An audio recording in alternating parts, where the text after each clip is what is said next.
Okay, what's up, everyone? What is up? I am Chimoge, and this is Chimoge's Comments America. Welcome, as usual. Please like, share, and subscribe. And hold on, I'm trying to. There I am.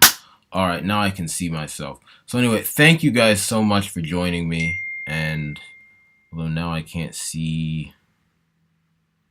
Hold on, forgive me. 1 second. I'm trying to see the chat and everything. Well, anyway, as usual, thank you for joining. Today, this is going to be a new type of content. Really, I've kind of done it before, but I didn't give it a name. But I know this was really popular. What that is an article review. So I'm going to be reading and analyzing an article analysis rather, sorry.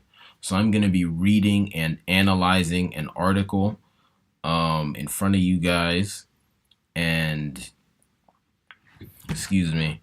Yeah, that's what I'm gonna do. When I did that previously, I did it before.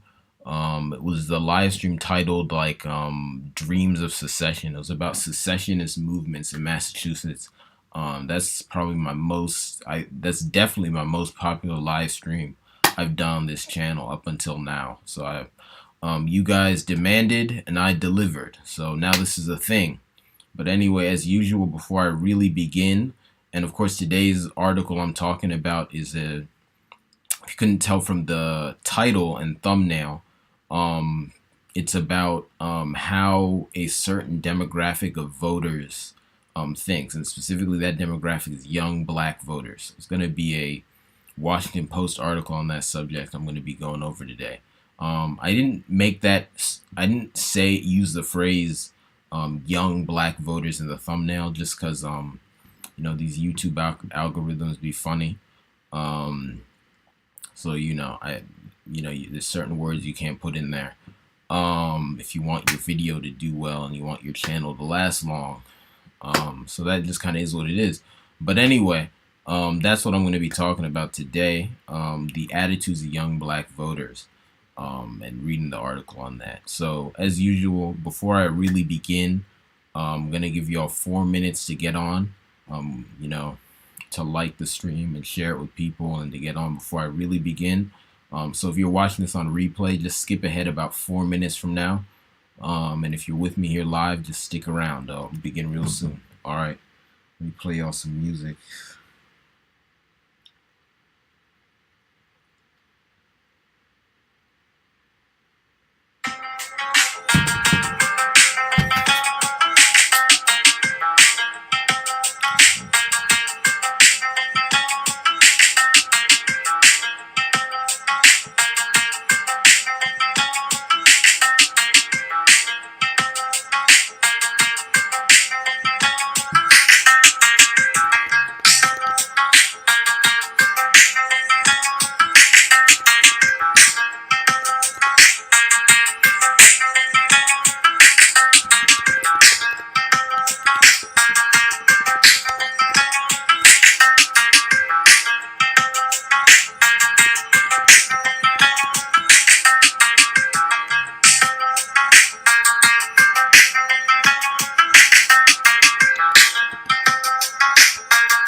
think that's been 4 minutes. Let me make sure my volume's turned all the way up. Oh, it's kind of low before this. Sorry, y'all. But anyway, let's get to the topic at hand. And that music, by the way, is my very own music that I make as my not really an alter ego, just another name I do it under, Inquiria. So click the link. You can find that song as well as my other YouTube channel, another network devoted to my art and music there. But today we're here to talk about young black voters, right? So the title of this article from the Washington Post is Black Politics 2.0. The post-Obama generation is so done with the Democratic Party's old ways, all right? It's by someone named Marcia Davis, and it's actually over 4 years old. It's from 2018. But the reason I chose to read this today is because I think it's still relevant, because this is a conversation that, people always be bringing up, about, whether or not black people should still vote Democrat. As y'all know, that's part of one of the main 3 topics of this channel, right? How black people in America should vote. And y'all know where I stand on that. I don't think we should keep voting Democrat. Shouldn't be voting Republican either. Sad I have to kind of say that all the time, but I just want to make it clear. I ain't on some Candace Owens, whatever. I'm just saying don't vote Democrat. But anyway, right, this conversation is still very relevant, and especially in talks about, the age divide, generational divide in the black community when it comes to this, because young black voters are more inclined, right? They're more open to the idea of not voting Democrat than older ones. And I haven't read this article yet, FYI, but it, from the title, it seems like that's at least something they're going to cover. Probably something I would guess they're going to focus on. But yeah, let's begin. And first off, let me look up the author, Marcia Davis, see if we can see who she is. It's always good to know who's telling you something. Davis, Washington Post. It's LinkedIn. Okay, this, maybe this is her. Okay, here's her Twitter. Let's see.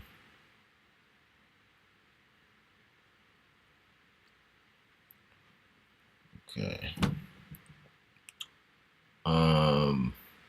So clearly she ain't too active. Her last posts from over a year ago. To those who doubt it, climate change is real.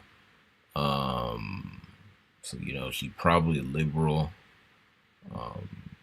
Just based off of that. I'm not saying climate change isn't real. Of course it is, but yeah, it just seems like a standard liberal Democrat. Not too much more info on her. Obviously, she's a black woman. I guess middle-aged. But anyway, that's who it is. Doesn't seem like there's anything too exciting or unusual about her.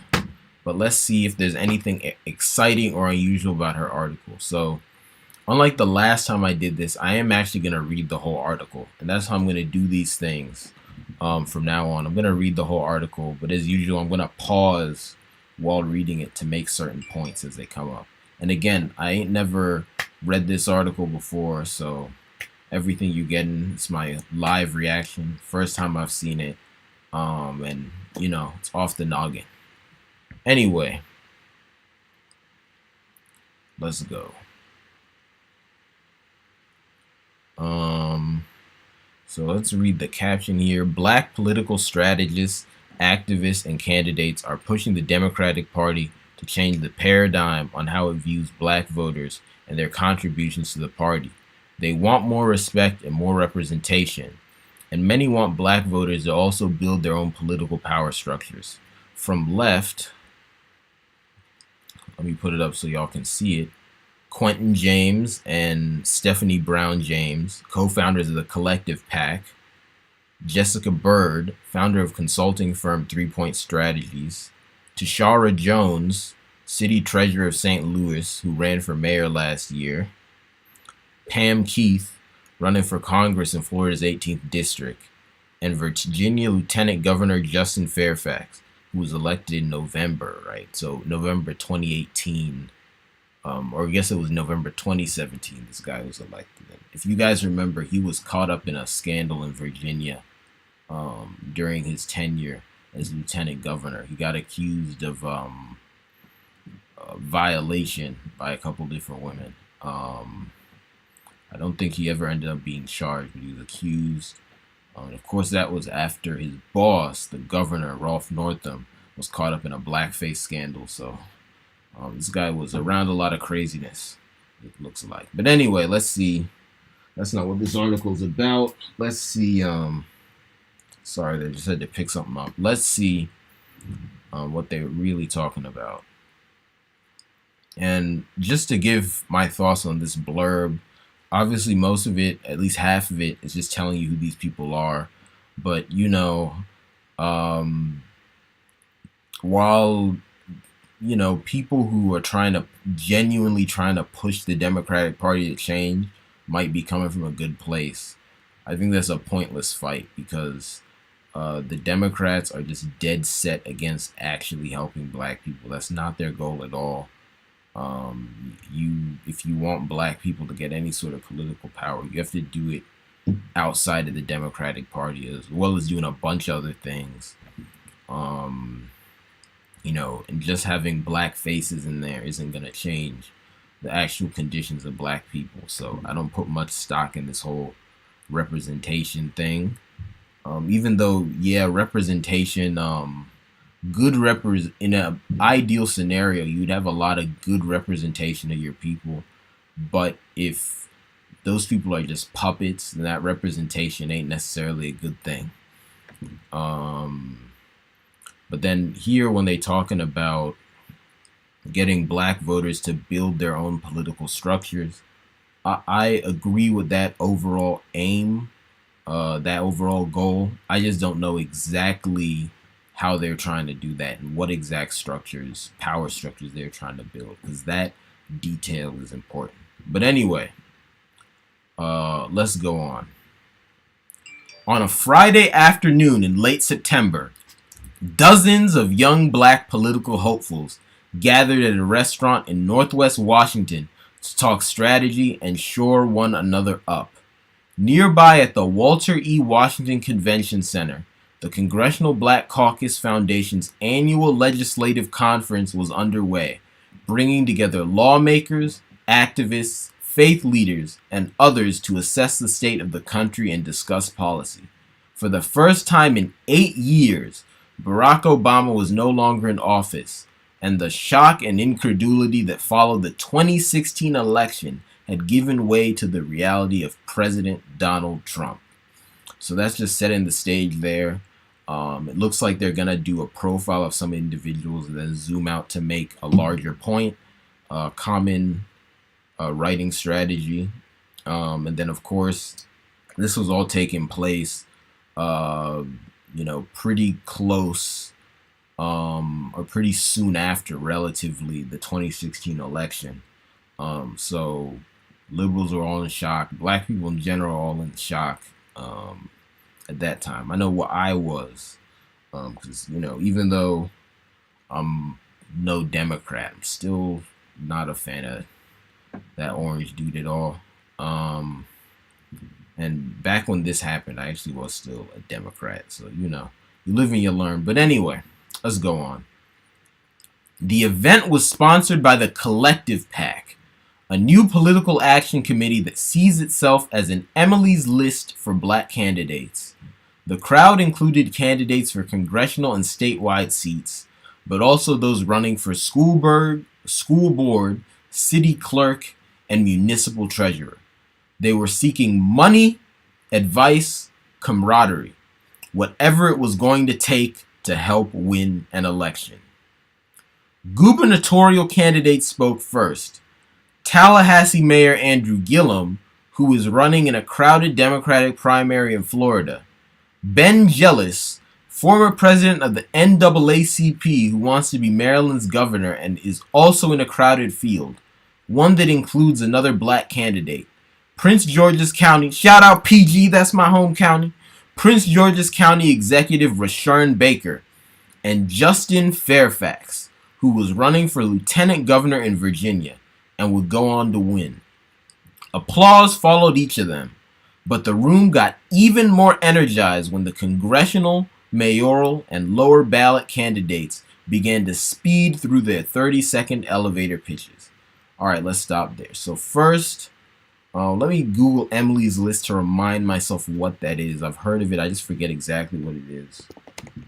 Because that pack sees itself as a black Emily's List or an Emily's List for black candidates. So Emily's List is an American political action committee that helps to elect Democratic female candidates in favor of abortion rights to office. It was founded by Ellen Malcolm in 1985. The group's name is an acronym for Early Money is Like Yeast. Malcolm commented that it makes the dough rise.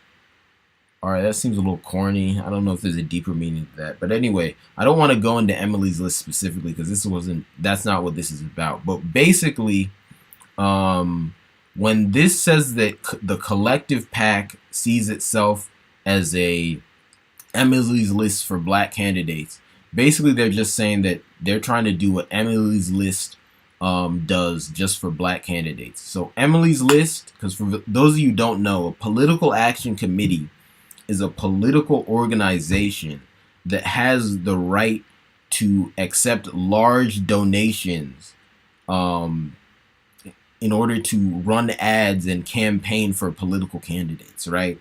Because there's a limit on how much money you can directly give a candidate, but the amount of money you can give a political action committee is unlimited. So they're able to get a lot of money and run all sorts of ads and promo for candidates, right? The caveat is that they're not supposed to be affiliated with the candidate directly. They're not supposed to coordinate with them. But in reality, a lot of them definitely do on the low. But anyway, right? So Emily's List is a political action committee that tries to elect women who are in favor of abortion rights, that tries to push for them to get elected. Whereas Collective PAC is a political action committee that aims to get black candidates elected. And I'm assuming liberal black candidates, right? 'Cause I don't think they were trying to donate to like a Herschel Walker or something. But anyway, that's what that's talking about. And then, of course, the people that are named here, lots of familiar faces if you follow American politics. They mentioned Andrew Gillum. This was before his infamous scandal that, led to his fall from grace. So he was still highly rated. You have Ben Jealous, they mentioned here. Rashawn Baker. Rashawn Baker might not be as internationally known because nationally known rather, because I think he'd only ever been elected to positions in PG County. For those of you who don't know, PG is a abbreviation for Prince George's County. But anyway, yeah, but still, if you're familiar with local politics in Maryland, PG County, you might know Rashawn Baker. I mean, you will know Rashawn Baker. And then Justin Fairfax, the Virginia governor. So they mentioned them all. And this is, again, just more setting the scene as to what was going on. Let's read more to get to the meat of this thing. So it's talking about the candidates giving their elevator pitches. Then this. Among them, as in the candidates, was Pam Keith, a former naval officer and labor lawyer who's running for Congress in Florida's 18th district. And I've heard that name before since. I think this Pam Keith might have won an election. Let's see. So remember that was like 4.5 years ago. No, maybe she didn't win. I'm not seeing that. Maybe I just remember her name from when she was running.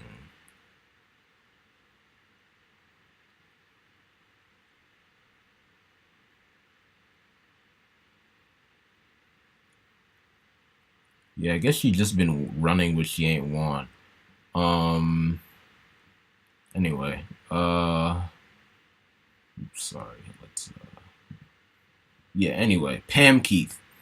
Then Otha Thornton, a retired Army lieutenant colonel turned educator who, while in the military, worked as a communications officer for both a Republican and Democratic president.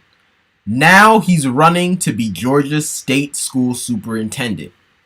Next, Michael McDonald spoke as a proxy for his wife, Darlene McDonald, who hopes to challenge GOP Rep. Mia Love in Utah. A contest between two black women in Utah would be historic, he noted.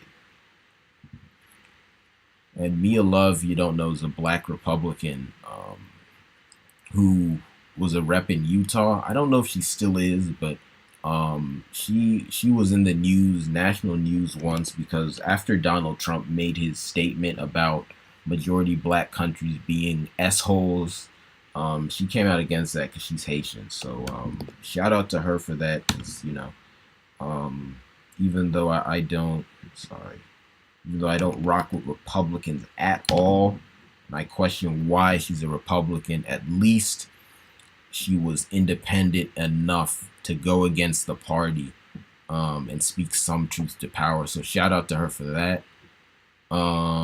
Is she still in office? Nah, it doesn't look like she's still in office. I don't know if did she get unelected, or did she lose an election? Yeah, she ran for, oops, nope. Here it is. She ran for re-election in 2018, but was defeated by Democrat Ben McAdams, losing by 694 votes out of almost 270,000.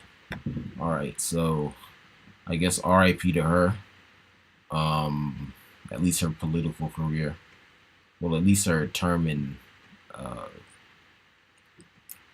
that tenure in the House of Reps. I don't know what else she's been doing since. But anyway, just giving y'all context on who that lady is.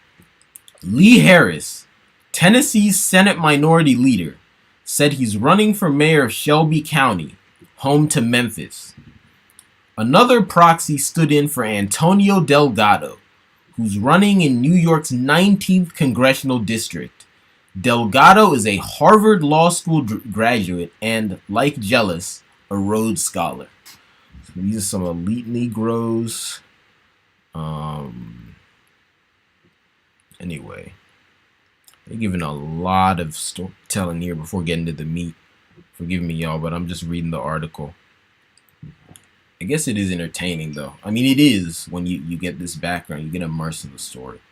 But for those of us who maybe just really want to get to the meat, it's kind of like, but anyway, let's be patient, enjoy the process.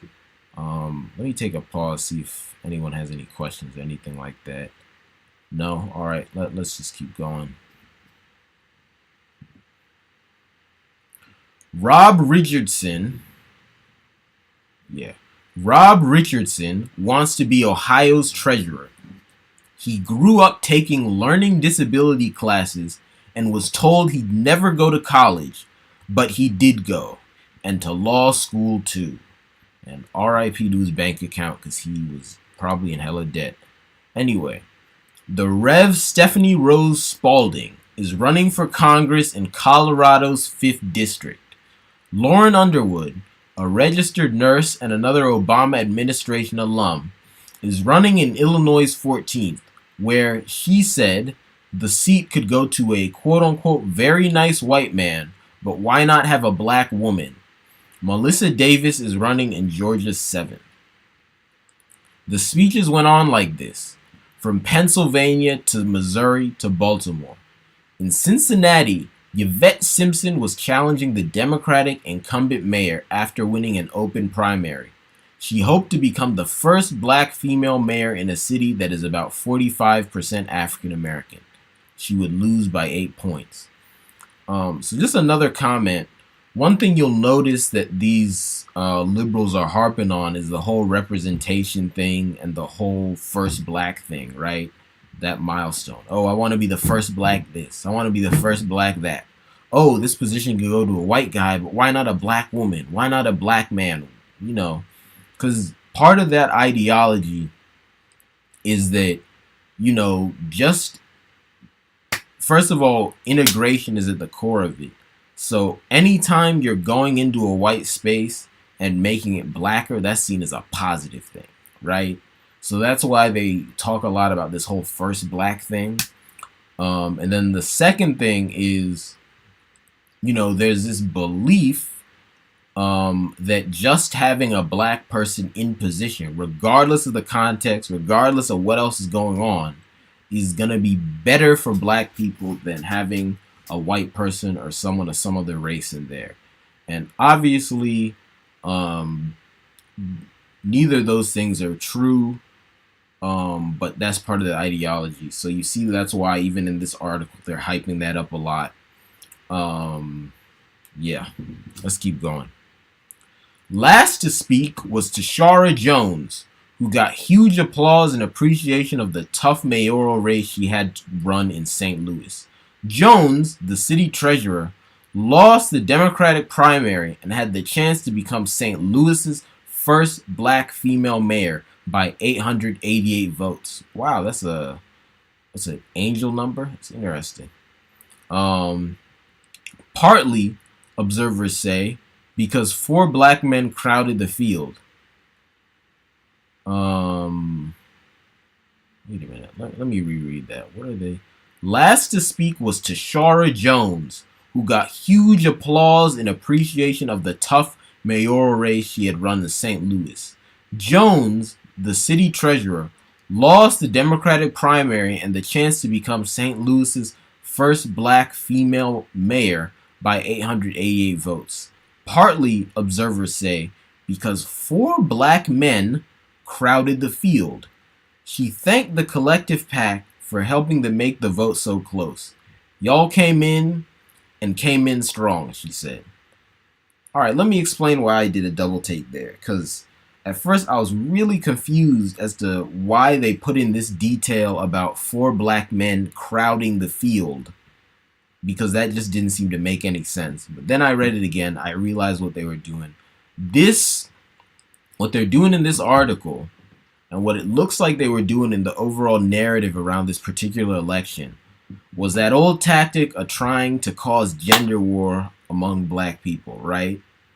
Because it makes no sense to blame black men for a black woman losing a mayoral race just because they ran against her. Do they not have the right to run against her? Couldn't the voters have just voted for her anyway? Why? Because this is implying they should have dropped out. Why should they have dropped out instead of her? It just doesn't make sense. Why aren't you, because it sounds like, it doesn't look like she was necessarily running against just black men. I mean, it didn't say, but I assume there's some candidates of other races in there. Why aren't you blaming that? This is illogical, right? Because again, what liberals have to do is because liberals push feminism, right? But then one of the problems with feminism is it doesn't acknowledge how race affects people's experience of gender discrimination, right? So because of that, they can't acknowledge the problems of black men fully, right? So, because even the way feminism analyzes gender relations between white people is off, right? They make some points, but overall it's off. But then, especially when they get to black people, real off, right?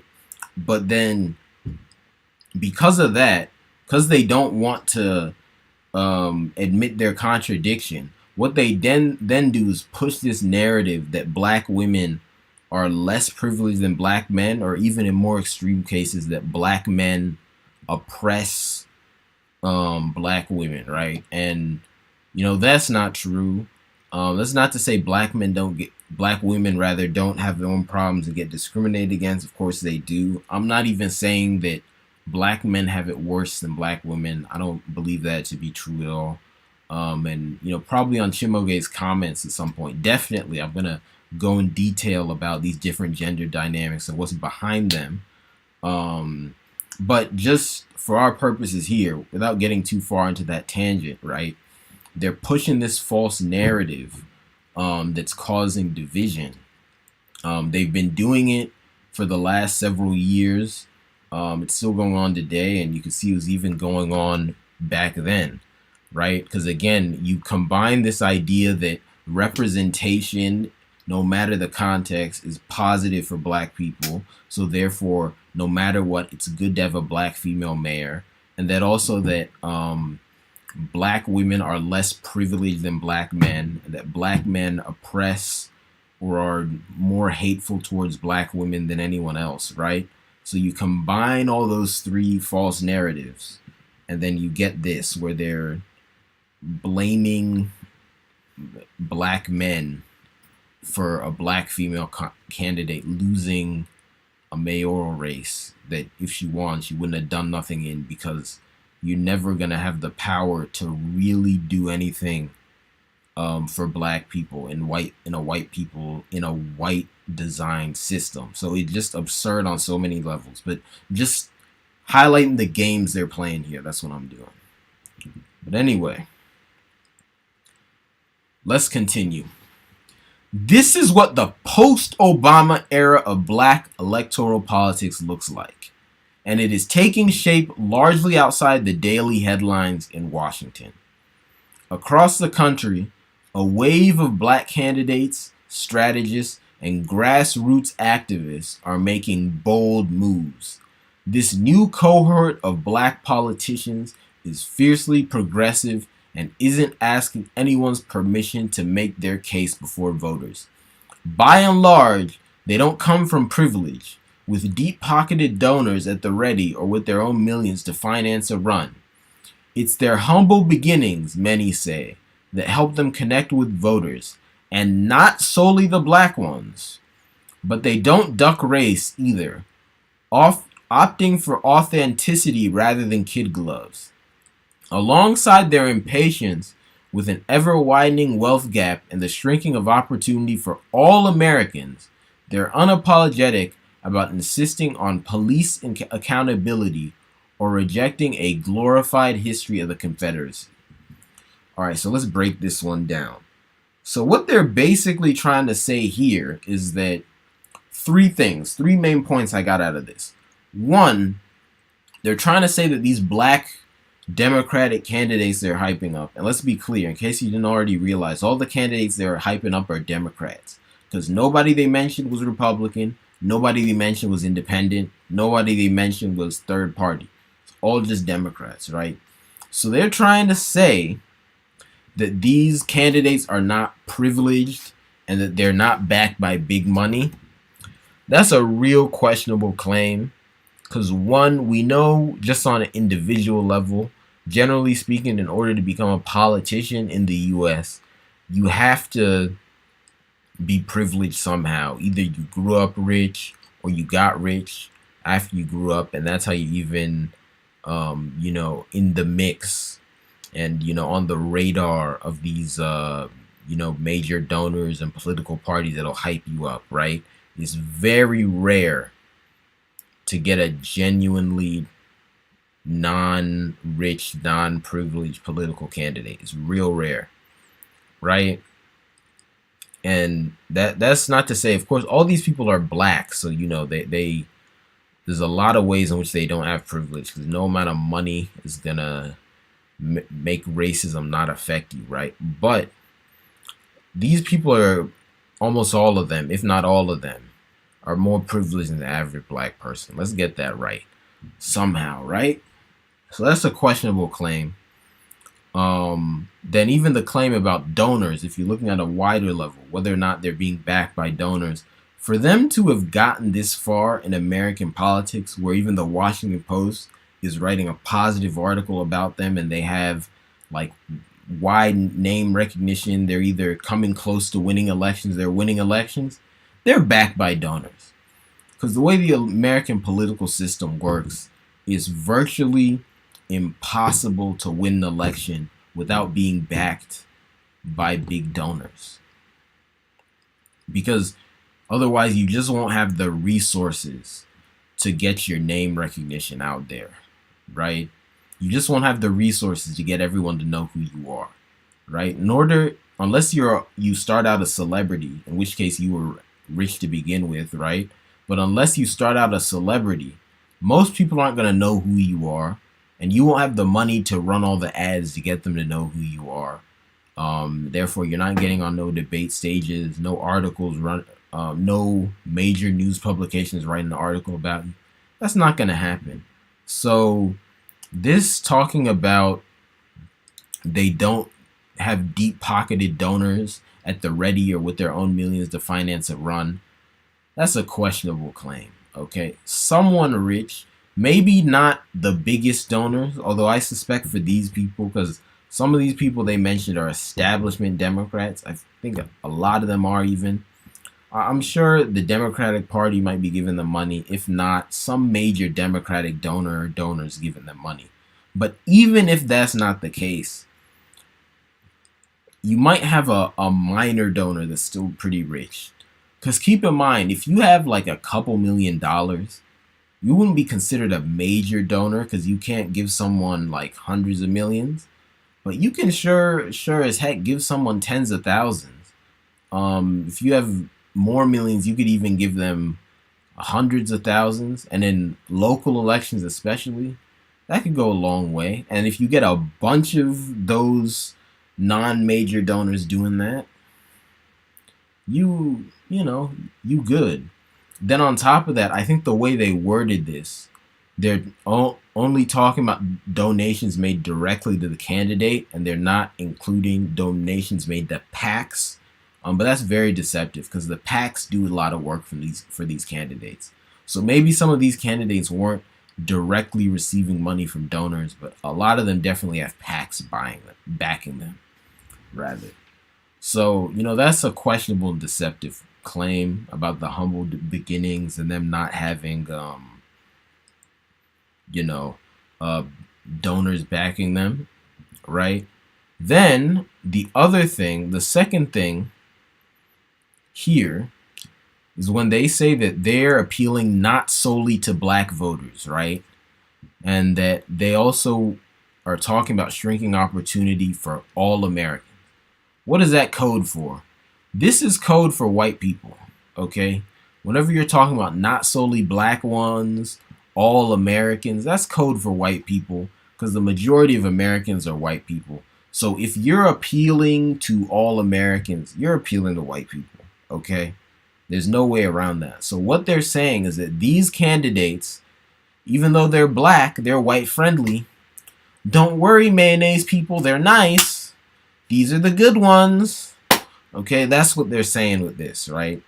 So already then, if they're doing that, you know that there's a 99% chance they ain't talking about anything that's really going to help black people. And they ain't really committed to doing anything that's really going to help black people because most white Americans are not for that. And then also, as I'm going to talk about on this channel, actually, on this network, because of course I'm on YouTube now, but this video is going to go out everywhere. Shout out to everyone watching on replay. But anyway, there is actually something that you could realistically get white people to do that would also help black people. But I've never heard anyone even come close to saying that thing. So I know that's not what these people are on. I know that's not what these people are on, okay? They're just going to be talking some stuff that white people like to hear, right? Because granted, even the thing I'm talking about, white people won't necessarily like to hear it at first. I think you could eventually convince them, but it's not going to be pleasant to them, right? The truth that I'm saying we got to tell them. But anyway, I'll get into that in another video. Depending on what comes up in the rest of the article, I might even get into it a bit here. But it's going to be a lecture in the future where I really get into the weeds of that. But anyway, right? This All Americans talk, bottom line, is just trying to mark these black candidates off as safe. Because if these candidates came and said, hey, I'm here with a black agenda for black people specifically, no hate white people, but I ain't specifically coming for you, they wouldn't be getting anywhere. Washington Post wouldn't even be talking about these people. So that's what that is. So that's the second thing I got from this. Then the third thing I got from this is here. These are the two issues they highlighted to try and say that these people were still pro-black. That they're insisting on police accountability. So basically they're worried about police brutality. And they're rejecting a glorified history of the Confederacy. So in other words, that statues issue, right? That whole time when everyone's trying to take down Confederate statues, and they're still kind of doing it, although I think they might have, they might have taken out most of them already. But anyway, at least the ones that, I was gonna say at least the ones they could realistically get down, because I think there's certain places in the real deep South you're probably not gonna touch the statues. But I'd have to look that up. Might talk about that in a future video. That's an idea. But anyway, so what they're trying to do here is they're trying to reduce racism down to these two symptoms, because these two things you're talking about, police brutality, or these two things they're talking about rather, police brutality and glorifying the Confederacy, are just symptoms of racism. They're not the root cause. So if you focus just on those two issues, you're not going to solve racism. And really, if we get deep into it, the Confederacy issue, that's really deeper than racism against blacks. Because what that whole Civil War thing was about, as I'm pretty sure I've said on this channel before, that was just tribal warfare between different white groups. That was just the Puritans versus the Scots-Irish, basically. The Puritans versus the Scots-Irish and the planters, basically. That's what that was. That was just tribal warfare. The slavery thing, that was just a side issue, They, it's like those groups already had beef. And what the North did to piss off the South about slavery, that was just kind of one little straw in the overall beef. Okay, that was not the main thing. And of course, I'm just gonna say this so that none of y'all get strange ideas, because I love y'all, but there are a lot of people out there who lack common sense, so I kind of have to explain things that shouldn't have to be explained. But no, I'm not for slavery. Okay, obviously it's terrible. So I'm not justifying the South enslaving people. I'm just stating the fact that that's not what the Civil War was really about at its core, even. And of course, it's not even totally accurate to just say the South enslaving people, because the Northerners sold the slaves to the Southerners, and they used all the products that the slaves in the South or made, or they used the raw materials that the slaves in the South harvested, rather, to make things up in the factories in the North. So the North was not against slavery at all, that at least for most of its history. And then when they were against it, it wasn't because they suddenly realized it was morally bad. There were other issues they had with it. It was hurting their bottom line. But anyway, I'll go into more depth on that in another day. But I say all this to say, right, you're trying to say that these candidates are pro-black, that these candidates are really trying to end racism against black people just because they care about these two issues, doesn't make any sense. Okay, that's like trying to say that a doctor wants to cure your chicken pox just because he popped a couple pimples and then didn't actually treat the virus. That doesn't make any sense. So anyway, this is another game they're playing here. Let's go on.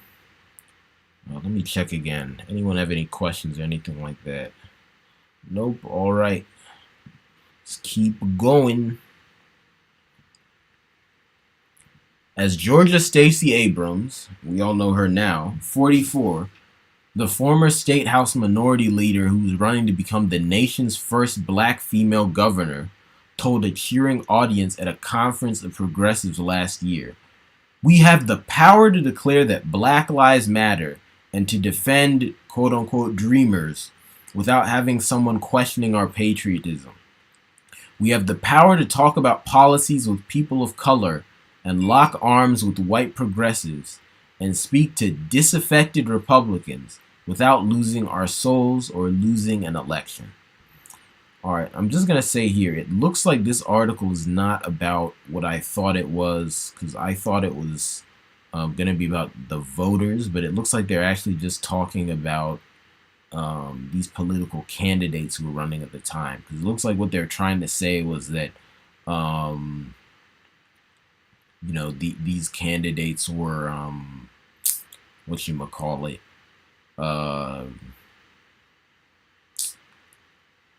I'm sorry, that they're more radical than, I guess, previous black candidates. I think that's what they were trying to say. Which is, of course, nonsense, but, let's keep going. Or consider what Justin Fairfax, 39, who grew up in Northeast Washington, did after taking office as lieutenant governor. During a January meeting of the Virginia General Assembly, he quietly stepped off the dais. How do you pronounce that word? Dais. Pronunciation. Dais. Looks like dais. Okay, dais. Okay. My bad, y'all. He quietly stepped off the dais rather than preside over a tribute to a Confederate general. I just wanted to, in a very respectful but very definite way, make it clear that these were not adjournment motions that I felt comfortable presiding over, and I was not going to do it, he said at the time. At his swearing in 9 days earlier, he had the freedom papers of his enslaved great-great-great-grandfather, Simon Fairfax, in his breast pocket. Okay. Here's a photo. That looks like Justin Fairfax when he was like a teenager or something. Wow, that's crazy. But anyway. Was that him? Wait, was that him at the time? Oh my gosh. This guy just looked young. Dang, he smiled. He looked 15. Dang. That's crazy. Anyway. Virginia Lieutenant Governor Justin Fairfax left, and I'm reading the caption now, y'all, accepts birthday greetings from Ethan Lynn, representing the state Senate pages in February at the Capitol in Richmond. Shortly after he was elected, Fairfax, 39, who presides over the General Assembly, quietly stepped off the dais rather than participate in honoring a Confederate general. He said he was determined to respectfully decline to participate. He received some negative reaction, he said, but overwhelmingly the public's response was supportive. All right, so let's continue with the main part of the article. But this new wave of politicians is only part of the story of black politics in 2018. Alongside them is a growing level of frustration among some strategists and voters, okay, maybe we'll talk about voters, who believe the Democratic Party has taken black votes for granted for too long. The party has come to depend on black voters, with black women its most reliable demographic. And I want to note again that while it is true that black women vote Democrat at a higher percentage than any other race or gender group, black men are just after them at number 2, and it's really not even close between them and the people in third and beyond. And the rates at which black men vote Democrat are pretty similar to the rates at which black women vote Democrat. So the reason I'm saying this is because in the last several years, they've tried to highlight this fact to create a gender division among black people. But then also it gives them an excuse to, make a racist criticism of the black community while hiding behind feminism, right? Because they'll lift up the black women, and so they'll say, oh, we're being feminist, we're progressive. Meanwhile, they're getting on black men for supposedly not voting Democrat enough, even though we do it more than almost anyone else. which obviously makes no sense and is racist, right? And if you're being racist against the men of a race, you're being racist against the whole race, right? Because you can't say that the men of a race are defective. And really, what I should say is, if you're being racist against one gender of a race, you're being racist against the whole race. Because you can't say that one half of the race that is needed to reproduce the race is defective, and then the whole race is fine. It doesn't work like that. So when they do that, they're just being racist. But they use feminism to kind of cloak it. And then they also create a gender divide. So again, that's that tactic again. Anyway, let's continue. Advocates are demanding more respect, more representation, and more resources to mobilize voters. And to counter those who say that the Democratic Party is black voters' only choice, activists, strategists, and candidates point to 2016, when black turnout plummeted. Demoralized voters, it was clear, can and will simply choose to stay home. All of this is taking place in the shadow of a one-time U.S. Senator from Illinois who a decade ago was criticized for not waiting his turn. Today, many are using his playbook. President Obama eliminated the idea that you have to do things like they've always been done, says Quentin James, who co-founded the Collective PAC with his wife, Stephanie Brown James. He made a level playing field for newer folks, smaller organizations and groups, and disruption. Disruption can be a great thing, right? So, all right, that looks like it's the end of the first section of this article, because this bold here tells me they're going to start something new. But basically, what I'm getting from that whole first section of the article is that the Democrats, at the time this was written, like 4.5 years ago, and still now, I think, were afraid that they're going to lose a lot of elections because black voters were no longer enthusiastic about voting for them, all right? Black voters weren't really feeling them like that anymore, right? So because of that, they started running a bunch of black candidates who kind of talk pro-black on the surface, but in reality, they aren't really pro-black, right? So this article is just trying to hype up those candidates, right? And then the last thing about Obama there is just trying to highlight how President Obama is really an inspiration to these, with all due respect, Negroes. When I say Negro, I'm just talking about like a ignorant, anti-black person. All right, that's just what I mean when I say that.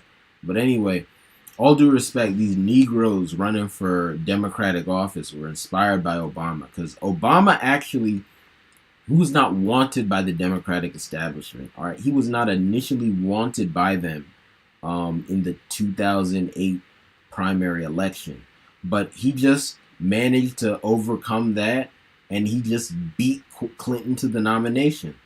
So then when he did that, they said, okay, this wasn't our first choice, but you know what, we'll make it work.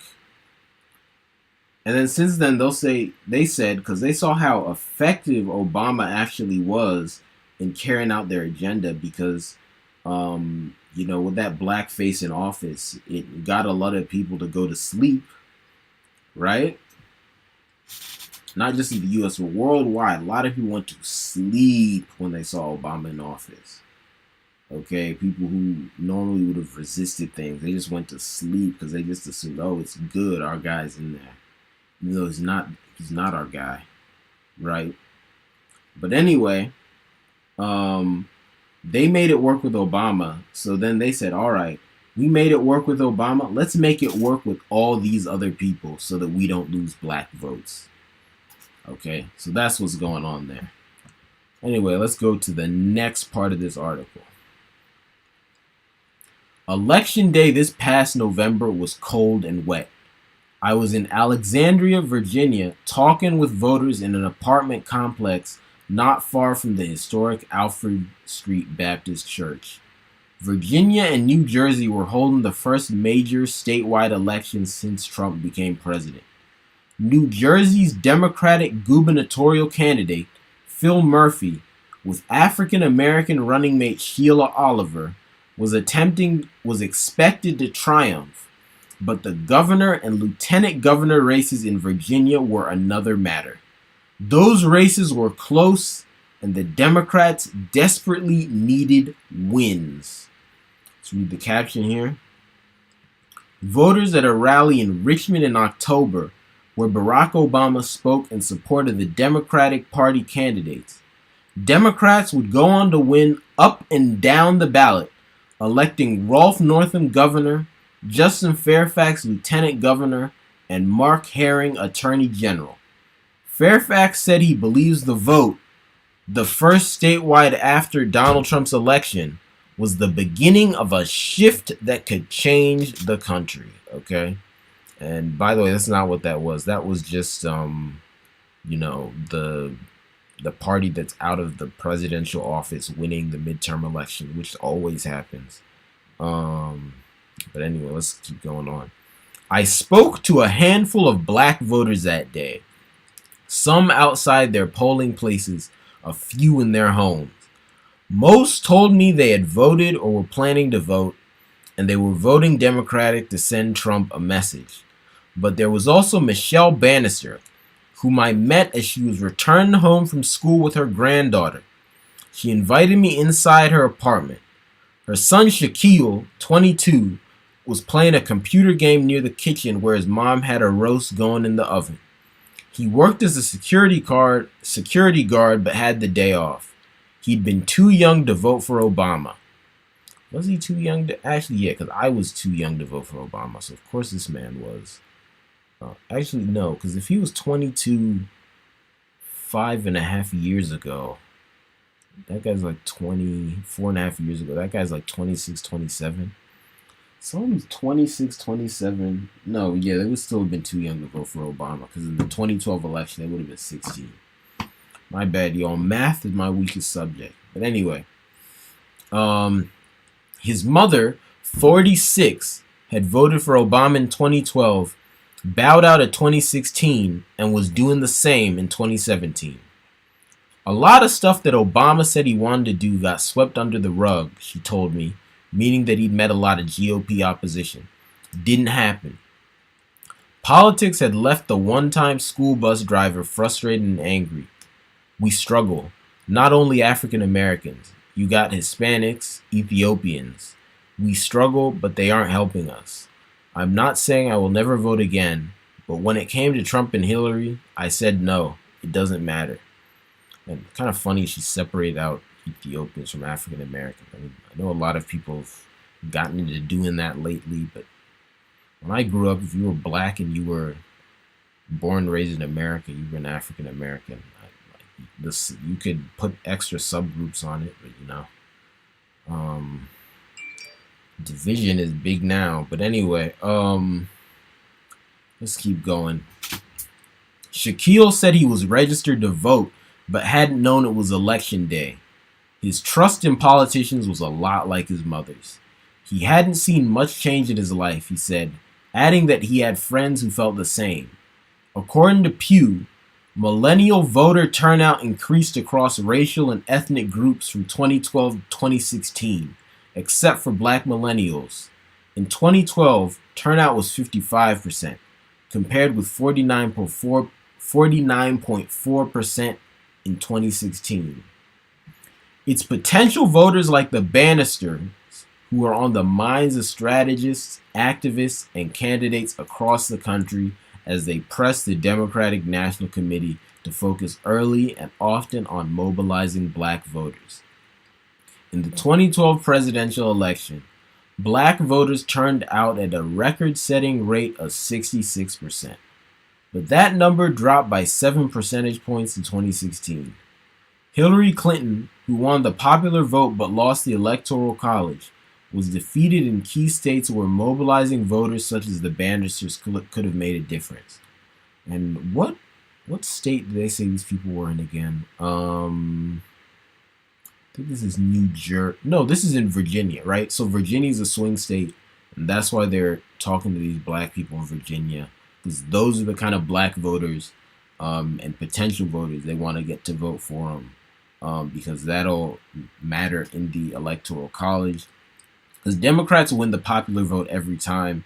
I don't know if we'll ever see another election where Republicans win the popular vote. I just don't think it's gonna happen.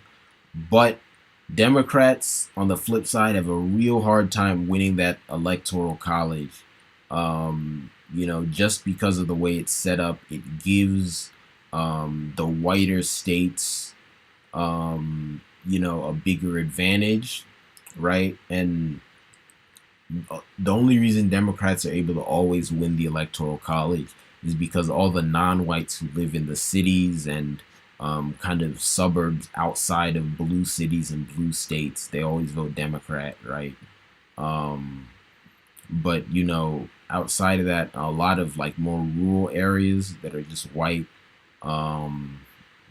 Democrats ain't getting no traction there. So yeah, that's their issue. So they really got to hone in on those battleground states and the black voters there. Because the black voters in the battleground states are more reliable Democratic voters than any of the white independents in those states, because those people could go either way. But if Democrats get black voters to turn out in droves, in real high numbers in those swing states, they always have a good chance of winning. But it's just a question of whether or not they'll do that, because black people are kind of tired of walking all the way to the polls, walking back, and not getting nothing for their vote. Anyway, let's keep going. The morning after the Virginia elections, which ended in resounding victories for Democrats and made history with Fairfax's win, I talked to Adrienne Shropshire, the executive director of an organization called Black Pack. Damn, there's already something called Black Pack? I literally had an idea to make a super PAC called Black Pack like a couple of years ago. Damn. I guess it is pretty easy to think of, but has me a little disappointed. Anyway, not wanting the 2016 drop-off in black votes to become a trend, her group, along with many others, including New Virginia Majority, had launched a grassroots effort in the state. Black Pack spent $1.1 million, knocking on nearly 50,000 doors, orchestrating a digital campaign, radio ads, text messages to voters, and mailings. The importance of leaning into the base, running on the issues that matter to the base. That should be one of the central things that Democrats take out of this victory in Virginia, Shropshire said. And here's her picture. Let me read the caption.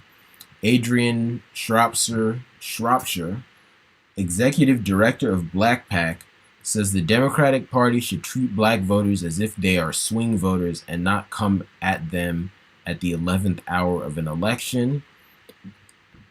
She's right in saying that, but they're never going to do that, because in order to actually give black voters what we want, they just have to do a lot of things they're really deeply against. The only way they would even have a chance of doing that is if us as black people, as a group, just refused to vote for them one election, just had them lose across the board so they knew we're serious. That's the time you'd have the biggest chance of that happening. Even then, it's far from a guarantee, but you have a chance. But as long as they're just kind of losing a little bit of black votes, they're never going to come at us that crazy. It'll just be a lot of pandering. Anyway, let's keep going. Let's see how long this thing is. This article's a little longer than I thought it would be. Yeah, this article's longer than I thought it would be. Okay, I can kind of...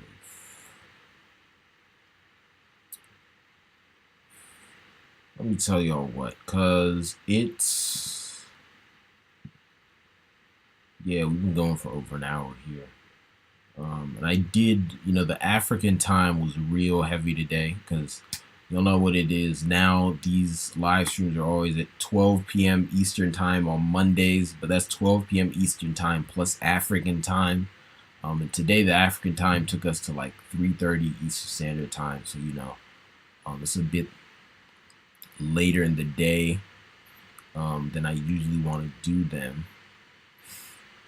So this article review I think is gonna get split into two parts. But I'll tell y'all what, I'm gonna read until the end of this section. Then I'll stop, give my thoughts on what we read so far, and we'll continue next week. How about that? Yeah, that's what we'll do. But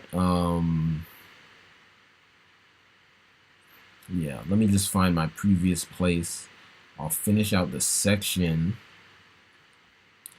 and give my final thoughts on what we read so far, and then and then get out of here.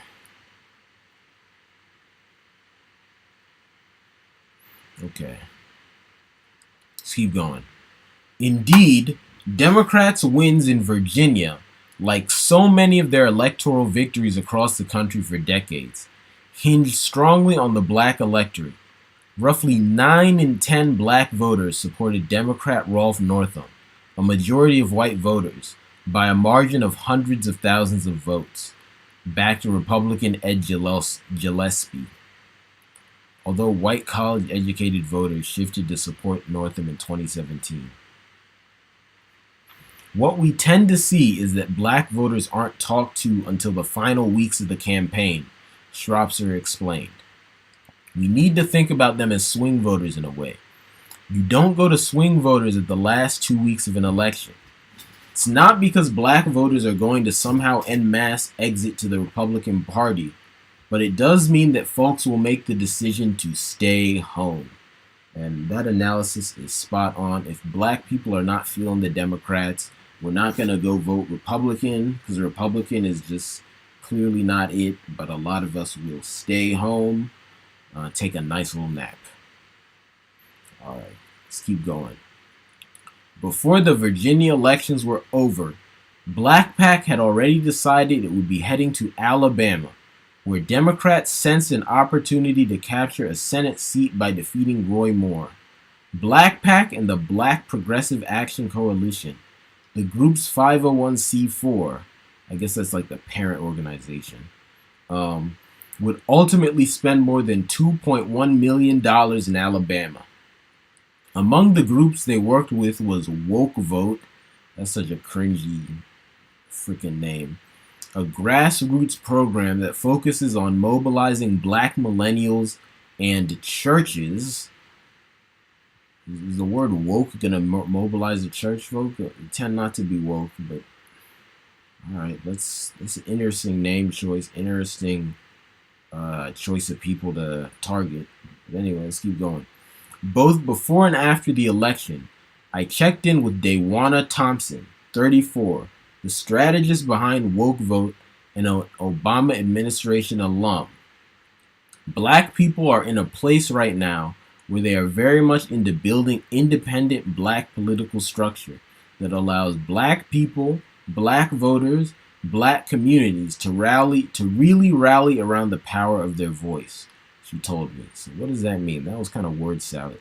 Black people are in a place right now where they are very much into building independent black political structure that allows black people, black voters, black communities to really rally around the power of their voice, she told me.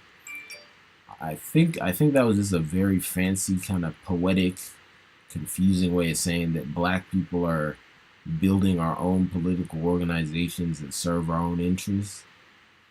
I think that's what that was saying. I don't know why she said it in such a complicated way. But that sounds like what she's saying, which I don't know if that's true. I know a lot of Democrats have popped up with certain organizations that look black on the outside, but they aren't actually doing stuff that's in our interest. And grassroots people, I don't know how much people at the grassroots have started, so I don't know if I would agree with that statement. I think maybe she's referring to all these Democratic panders or fakers. But It's always white people behind that at the end of the day, or grifters, black grifters. Maybe in that case you could say it's black people, but you know. Anyway, in the end, Doug Jones won, becoming Alabama's first Democratic U.S. Senator in a quarter century. Black people made up 29% of the vote, surpassing their share of total voters, 28%, when Obama was on the ballot in 2012, right? So,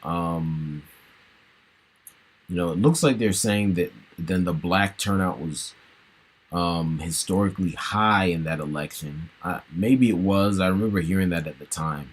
But if they're just talking about percent of the total vote, it's also true that the white turnout could have been lower, because then that would raise the percentage of the black vote of share of total voters.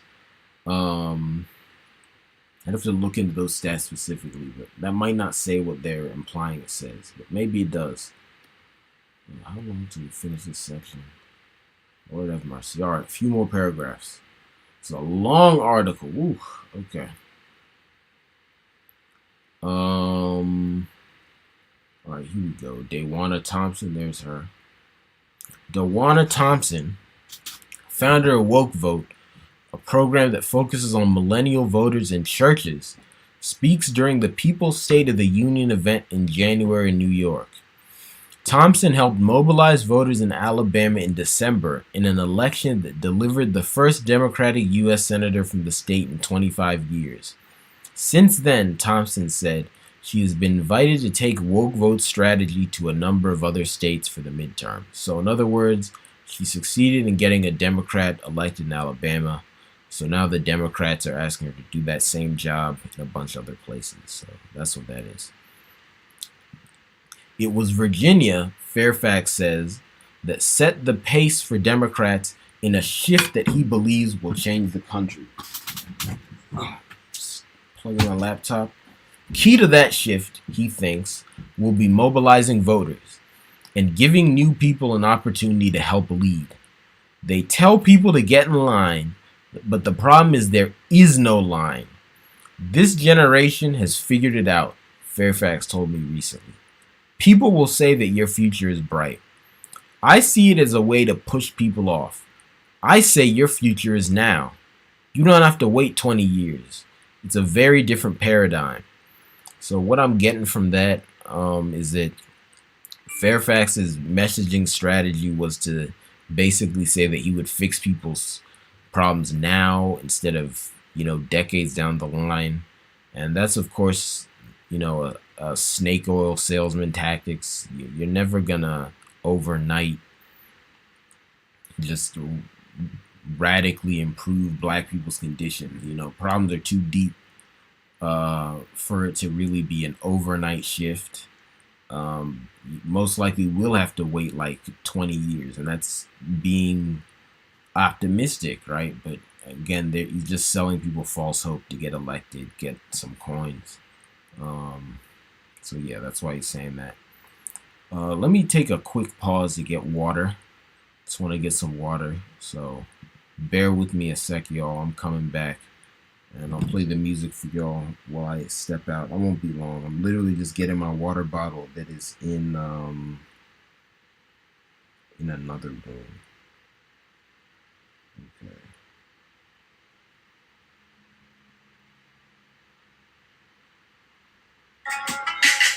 Alright, I'll be back, yo.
Back, y'all.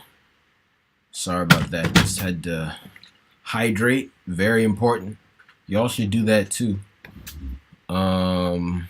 Anyway, let's keep going with this article. So here we are. And remember, I'm just going to the end of this section, and then we're gonna close out for today. All right. So, strategists like Stephanie and Quentin James, he says, and the he here is Justin Fairfax, are helping to diversify that emerging landscape. Their organization, the Collective PAC, has become something of a clearinghouse for politicians such as Fairfax and many others, as well as for grassroots organizers like Shropshire and Thompson. Those connections extend to DNC staff and groups from the NAACP to MoveOn.org to Act Blue. A month before its September event, the Collective PAC hosted a Black Political Power Summit at George Washington University. In June, the PAC hosted a campaign school at Howard University, where 120 participants spent 3 days learning how to run for office. Stephanie, 37, was director of the African American Outreach Operation in Obama's 2012 campaign, and Quentin, 29, was a paid organizer during Obama's first run. He was 19 and gave up his college scholarship to do it. Well, I mean, I'm not for going to college, but dang, spending that on a campaign for a Democratic politician, ooh. Maybe I had fun traveling or something, I don't know. Anyway, his life, not mine. He later traveled the country talking with black voters for the Ready for Hillary PAC, though that did not translate to a position on the campaign. The Collective PAC was born in August 2016 out of a myriad concerns: police shootings, Trump's racist-laden appeals, and frustrations over hearing too many black people, many of them on college campuses, equating Trump and Clinton. Okay. So basically, he just really was concerned about what was happening to black people, and he really believed Democrats were the best option and way better than Republicans, so he formed this PAC. Okay, bro. Quentin James and wife Stephanie Brown James, Wright, of the Collective PAC, speak with Evelyn Burnett, Vice President of Economic Opportunity at Cleveland Neighborhood Progress, during a meeting about getting more supporters and funding in February in Cleveland. The Collective PAC is focused on helping to elect progressive black candidates, including training and fundraising. Okay. When I met up with Stephanie and Quentin in late October, they were sitting across from each other with their laptops at a table in a public workspace in a Cleveland suburb, about 30 minutes from their home. Stephanie was working on a New York fundraiser, and Quentin was juggling emails and phone calls from candidates the PAC was supporting that November. It was down to the wire, and they were trying to figure out how they'd spread the remaining $10,000 they had among 26 candidates. Overall, since founding the Collective PAC, they'd raised about $250,000 from more than 2,000 donors, most of whom gave $5 to $25 to $50. Not bad for a first year, though by comparison, Emily's list raised more than $7 million in 2016, according to the Federal Election Commission. So in other words, they're hustling for their PAC. They raise a good amount of money, but it's still way less than other similar Democratic PACs that are focused on boosting up different types of candidates. So in other words, the PACs that focus on white candidates or candidates that are committed to pushing white issues get more money than the PACs that are devoted to pushing black candidates and, at least on the surface trying to push black issues. So that's what that's speaking to. Anyway, and here's just going into a deeper profile of, these people. They have two boys, Carter, 2, and Elijah, 7 months, who are the reason they live in Stephanie's hometown, where her parents can help. They met while working with the NAACP. Stephanie on staff and Quentin a volunteer. They've been married for 5 years. Though they're not inside the Beltway, they are in the political trenches, bundling candidate contributions, helping organize rallies, orchestrating voter texting campaigns, and urging progressive groups to support their candidates. It's a dance, trying to decide when to push or whom. If Justin Fairfax is let off a batch of flyers that includes Rolf Northam and Attorney General Mark R. Herring, and those flyers are going to a union that had not endorsed Fairfax, is it a matter of race or pleasing a labor group or both? Do you protest when an environmental group gives a white candidate more than $1 million and a black one $1,500? Quentin called foul in each situation. He sees these incidents as examples of quote-unquote white supremacy being alive and well in progressive circles. So I kind of zoned out there. Let me see. Hold up. Let me reread that because I kind of got lost in what they were saying. Forgive me. If Justin Fairfax is left off a batch of flyers that includes Rolf Northam and Attorney General Mark R. Herring, and those flyers are going to a union that had not endorsed Fairfax, is it a matter of race or pleasing a labor group or both? Do you protest when an environmental group gives a white candidate more than $1 million and a black one $1,500? Okay, I see what they're saying. So basically, these people are mad that one, the groups that Democrats are trying to woo don't like the black candidates as much, and Democrats don't push them on that. So one example of that is what he gave of, if they're trying to win over a union that doesn't like Justin Fairfax, who's black, they'll only put the white candidates on the flyer. So basically just kind of hiding the fact that the black guy's even there instead of pushing those groups and being like, hey, this guy's black, but, he's a good candidate, respect him, right? And then the second thing they're highlighting is that different groups that donate to politicians donate to the white ones more than they do the black ones, right? So he's trying to change that, and he says that those are examples of white supremacy in progressive circles. And he's right, that is white supremacy, completely spot on. Where I take issue with this is that you're trying to waste your time getting them to change. You're trying to waste your time, at least up front like that, trying to get integrated, trying to get in their system instead of building your own, right? And then maybe, once you are fine yourself, then trying on the back end to get them to change. But at that point, when you're already fine, I hope you all get what I'm saying. So, he's recognizing a real problem. It's just the way he's going about solving it, I don't think makes sense. As I've said a bunch of times on this channel, and my other channels. Anyway, recently, the Collective PAC wrote a letter to the Democratic Congressional Campaign Committee complaining that the DCCC's latest list of favored candidates was nearly all white. In their letter, the Jameses named several black candidates who didn't make the list, but who they think have viable campaigns. The DCCC quickly agreed to meet with the Jameses, okay?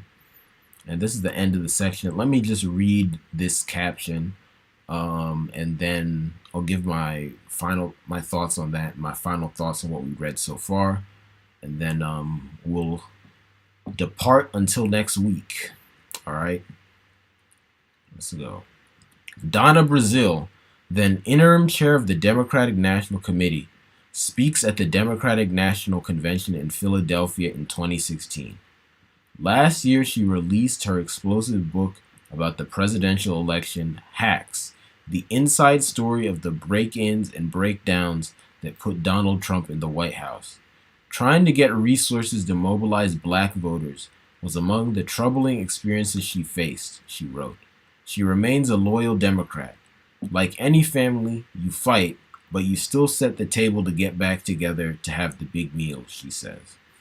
Okay, so basically Donna Brazile also hit the same problem that these people they profiled hit. That basically the Democrats weren't as interested in actually spending time on mobilizing black voters and getting black voters out to vote and actually trying to solve their issues and trying to make them feel like they were cared about. So basically, the Democrats just take them for granted. And like them, she's trying to solve that problem by just trying to get the Democrats to be better from inside of their system, right? Which is a flawed strategy. Because like the reason that Democrats don't actually, especially there is a period, because I don't know if they're doing it as much this election cycle, but they're immediately after Trump, the Democrats were actually running way more white candidates. The establishment preferred that, and that was because they took black votes for granted, and they said, okay, the people we really want to win over are some of these white swing voters and white moderate Republicans, right? Some of these middle and lower tribe whites is what they really are, right? White people are kind of in the middle of the tribal hierarchy among white people, right? They want to win those people over, so then they wanted to run white candidates to appeal to them, because those people don't like black people. I mean, no white people like black people, but those people especially are not down with the whole using black people to pander tactic, because Puritans and other people who are kind of higher up on the white tribal hierarchy are more okay with a black person being in position to pander because they understand the use of it, but white people lower down the hierarchy not as much, right? So that's why they like running all these white candidates. And these black Democrats are taking issues with that because they're like, hey, stop taking black people for granted. Give black people an equal chance. Representation is important, blah, blah, blah. And there is some truth to what they're saying. But again, what they have to realize, if they're genuine, because a lot of these Democrats are not actually genuine. A lot of these Democratic politicians and political operatives, I should say. I'm not talking about voters. I'm not talking about like just your normal voters. I'm talking about people who actually, do politics as a career and they're Democrats. A lot of them aren't genuine. They're just doing it for a check. They don't care. But the ones who do care, they're confused. And what they gotta realize is the Democratic Party is not actually trying to help black people. That is against the core of their mission. So it's a waste of time to try and beg them and to try and integrate their system. If you're going to deal with them, you have to deal with them by using some kind of political force.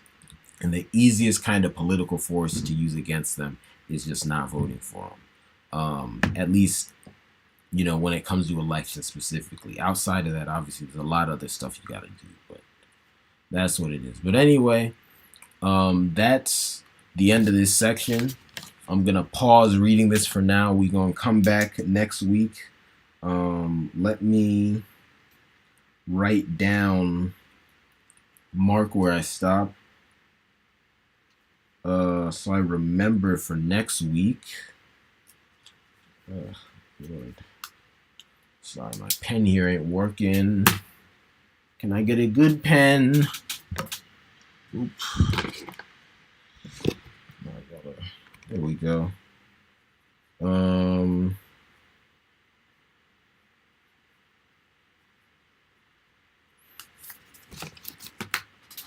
Okay.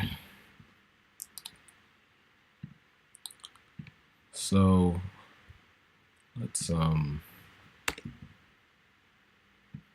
that away. Let me make myself big again. So let me give you all my final thoughts, and then I'll be on my way. Y'all be on your way. But again, thanks to everyone who's been here with me on this live stream today. Thank you to everyone who's watching this on replay, who's watched till the end. Just to give my final thoughts on that article so far, I think the big takeaways from that article so far are that the Democrats at that time, and still now, because basically everything that article describes is still going on today, like 4.5 years later. Not much has changed, right? But Democrats are real afraid that black people are going to stop voting for them, at least at high enough numbers for them to win elections, because they basically need, the vast majority of us to vote for them to win any elections, especially national elections or elections in swing states. It just is what it is, right? Because um, white Democrats are a minority among white people, so just winning, the Democrats are never going to win, or very unlikely to ever win, the white vote. Um, that just is what it is. But then when you're looking at so when you're looking at national elections, Democrats need the black vote to win them, and they're afraid they're not going to get enough of it. Um, so because of that, certain Democrats are making more of an effort to run these black Democratic candidates who really are not trying to, or not actually going to help black people, but they just talk like they do. Um, so that article is hyping them up. And that's also why it spends so much time going into their personal lives and talking about their histories and detailing, what the flowers smelt like when the reporter walked up to them, because they're just trying to humanize these people. They're trying to get the audience to love them and support them. So just running propaganda for those people. That's what that is.